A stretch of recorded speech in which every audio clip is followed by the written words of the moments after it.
আসসালামু আলাইকুম, কেমন আছেন সকলে? আল্লাহর রহমতে আপনাদের দোয়ায় আলহামদুলিল্লাহ আমি অনেক ভালো আছি। ভাবছিলাম বড় ভিডিও করব না, শর্ট ভিডিওই দিব এখন থেকে, আর ছবি আপলোড দিব। কিন্তু কিছু কথা না বলেই নয়, যে বলে না, আশায় আশায় বাচ্চা চাষা। তো এরকম হলো অবস্থা এখন আমাদের, মানে পুরো বাংলাদেশের আর কি। মানে এখন আমাদের অবস্থা যে আমরা আশায় আছি যে কখন কারেন্টটা আসবে, কখন একটু ফ্যানের বাতাস খাবো। আমার যে উপরে ফ্যান আছে, ফ্যানটাও যে ঘুরতে পারে বা এটা দিয়ে যে বাতাস করা যায় বা বাতাস আসে, এটাই ভুলে গেছি। তো এই ফ্যানের দিকে তাকাই আর ভাবি কখন কারেন্টটা আসবে, কখন ও একটু ঘুরবে, আরও কিভাবে ঘুরবে সেটা একটু দেখি। কারণ ফ্যান কিভাবে ঘুরে সেটাই ভুলে গেছি আমরা এখন। আর চুলায় যে গ্যাস আছে, গ্যাস দিয়ে যে রান্না করতে পারি, কোনোদিন যে রান্না করে খাইছিলাম, সিনারিটা হচ্ছে এমন যে আমরা ওই গ্যাস কোনোদিন ব্যবহারই করিনি, চকচকা ফকফকা হয়ে আছে। সকালে গ্যাস নেই, রাত্রে গ্যাস নেই, দুপুরে গ্যাস নেই, সন্ধ্যায় গ্যাস নেই। কখন যে গ্যাস দেয় আর কখন যে গ্যাস নিয়ে যায় উপরে আল্লাহ তালা, আর যারা গ্যাসের ওখানে গ্যাস ছাড়ে বা গ্যাসের সাপ্লাই দেয় তারাই শুধু ভালো জানে। আবার আরেকটা দেখলাম যে হচ্ছে কারেন্টের বিষয় নিয়ে, কারেন্টের কোন যেন অফিসের কর্মকর্তা কথা বলছে, তার নাকি আবার চাকরি নাই হয়ে গেছে।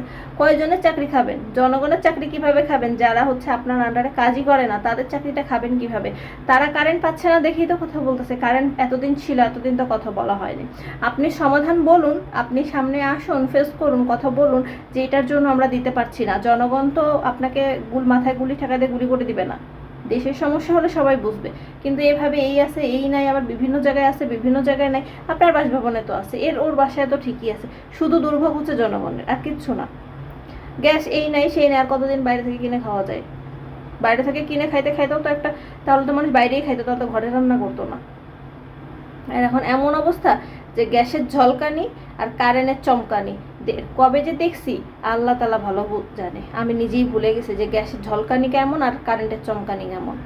মাঝে মাঝে বিদ্যুৎ চমকাইলে, পরশুদিন বৃষ্টি হয়েছে, বিদ্যুৎ চমকাচ্ছে, তাই ভাবছে এই তো বুঝি কারেন্ট আসছে। তা আমরা আগে বলতাম যে বিদ্যুৎ চমকাচ্ছে, বিদ্যুৎ মানেও তো কারেন্ট, বিদ্যুৎ চমকাচ্ছে। ওই বিদ্যুৎটাও যদি আসতো তাও কাজে দিত। যাই হোক, মানে এমন এমন অবস্থার মধ্যে আসি যে কোন দিন না খাইতে খাইতে মানে আল্লাহর কাছে চলে যাই। আল্লাহ মানে আল্লাহ, আর কি বলবো, আসলে কিছুই বলার নেই। এখন কার কাছে কি বলবো? কারণ আল্লাহকেই শুধু বলার আছে যে আল্লাহ তাড়াতাড়ি এই সমস্যা থেকে সমাধান করো। কারণ প্রত্যেকটা দিন, প্রত্যেকটা বেলায় বাইরে থেকে কিনে খেয়ে খাওয়া বা ও খেয়ে বেঁচে থাকা আসলে সম্ভব না। মানে এখন কোন দিকে যাচ্ছি আমরা, কোন দিকে যাচ্ছে পরিস্থিতি, আল্লাহ তাআলা ভালো জানে। মনে হচ্ছে আমরা হারিকেনের যুগে ফিরে যাচ্ছি। একটা হারিকেন লটকায় রাখবো, লণ্ঠন আনে লটকায় রাখবো। হারিকেনকে যে লণ্ঠন বলতো, এটাও মানে ব্যবহার না করতে করতে যা হয় আর কি। একটা লণ্ঠন আনে ঝুলায় রাখবো, তাও দেখবো আর মনে করবো মানে রবীন্দ্রনাথের আমলে চলে গেছি, কাজী নজরুলের আমলে চলে গেছি।